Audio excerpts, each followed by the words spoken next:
Just want to bring in the co-founder of Vox.com and senior correspondent focused on politics and economic policy, Matthew Yglesias. He's the author of the new book, 1 Billion Americans, The Case for Thinking Bigger. And Matthew, set the scene for the message of your book, given that the population in America is on decline even before the coronavirus. But 1 billion, what are you saying?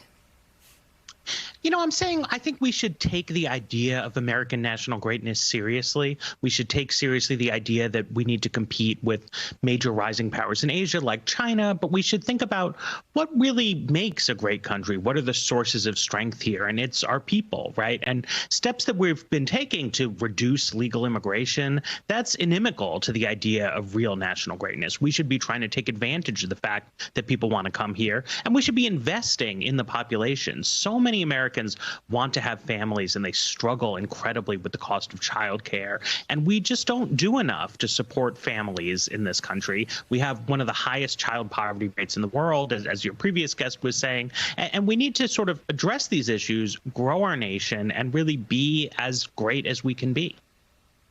But how do we even turn it around to stop the population from declining? I mean, I understand your concept, and there's many reasons for the decline, and you just laid out many reasons to perhaps foster an increase. But turning things around at this point, very difficult.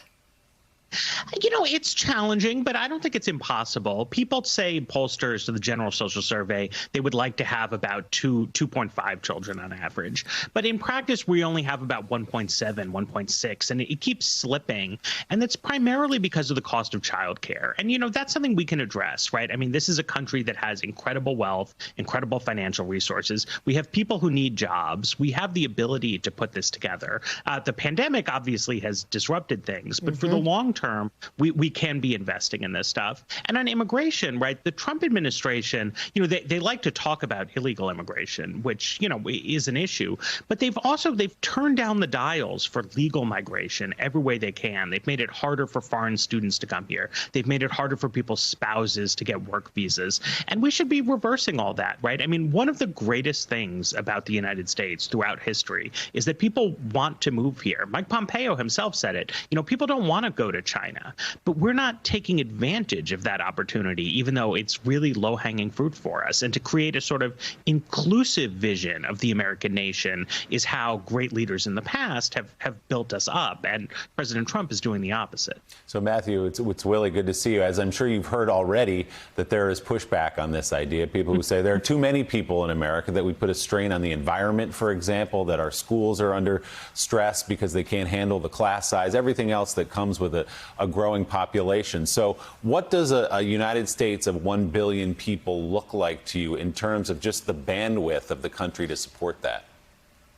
You know, the United States is actually a very sparsely populated country. At 1 billion, it sounds like a lot. I mean, it's a high number, but we would have the population density of France. We would be about half Germany, much less dense than England or the United Kingdom. And we actually struggle in a lot of ways because we don't have enough people, right? We have so many cities, the smaller cities in the Northeast and almost all the cities in the Midwest have lost people. And it's very challenging to support the infrastructure and to support the school system in places like Detroit, Cleveland, St. Louis, because they don't have the tax base that those cities were built for. And if we can bring more people in, that actually helps stabilize a lot of our infrastructure problems.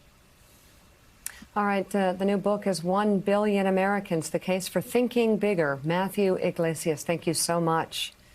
And up next. Thanks for checking out MSNBC on YouTube, and make sure you subscribe to stay up to date on the day's biggest stories. And you can click on any of the videos around us to watch more from Morning Joe and MSNBC. Thanks so much for watching.